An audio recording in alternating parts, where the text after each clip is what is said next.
hasonlóféle küzdő sporttal megyünk tovább, ám ez egy kicsit inkább az önvédelmet tanítja. Wing Chun Kung Fu következik. A Szolnoki Wing Chun Kung Fu Egyesület ugyanis új helyen edz, most ezt a termet fogjuk önöknek bemutatni. A Jászlónkon Szolnokai Wing Chun Kung Fu központi edzőterm előtt állunk, melyet nyár elején adtunk át. Úgy gondolom mindenképpen ez egy nagyon nagy mérföldkő az iskola életében.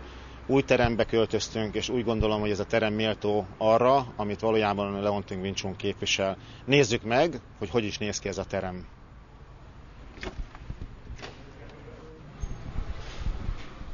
Bent állunk a központi terembe.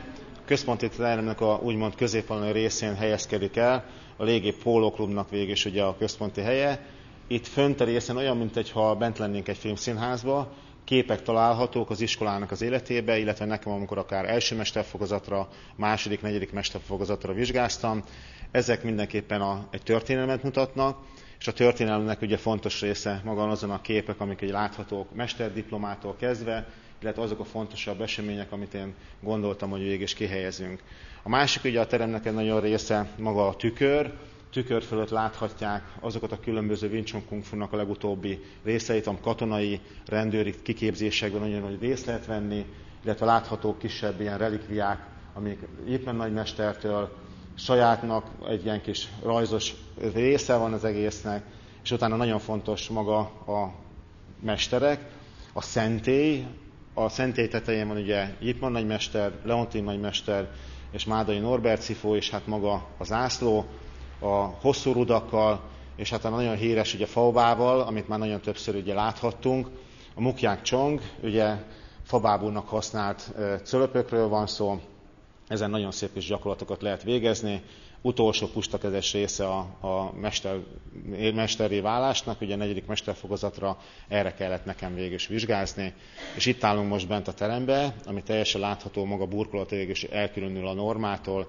Itt tartjuk végül is maga a tréningeket. A Szolnoki Wing Chun Kung Fu Egyesület februárban költözött ide, nagy munkával járt, mire az egykori szórakozó helyből valódi szentélyt varázsoltak. Amikor ugye beléptünk ebbe a helyiségbe, ez egy teljesen más képet mutatott. Pont meséltem, hogy amikor 3 tapéta volt egymáson, és az alsó tapétán az 1976-os dátum, tehát mutatta önmagában, hogy eléggé lelakott rész volt. Ezt teljesen újból föl kellett újítani, le kellett vakarni, voltak olyan falrészek, amiket teljesen újra kellett vakolni, és újra kellett mindent festeni. Tehát úgy gondolom, hogy ez egy teljesen felújított része lett, ami méltó maga ennek a helyhez, maga ennek a környékhez. Mellettünk vannak ugye az evezősök, így azt elmondhatjuk, hogy ez egy olyan kis sportcentrummá vált, evezősök és a kungfusok vannak itt.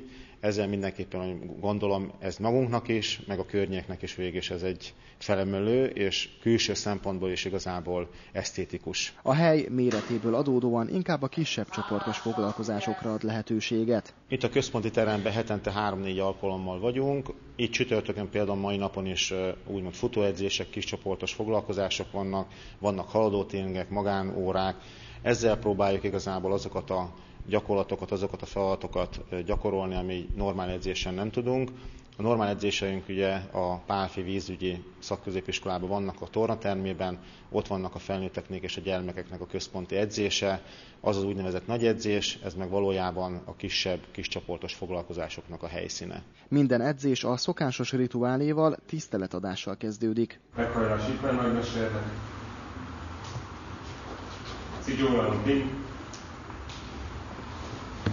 Szifu. Meghajlás Szihingnek. Majd a forma gyakorlatokkal folytatódik.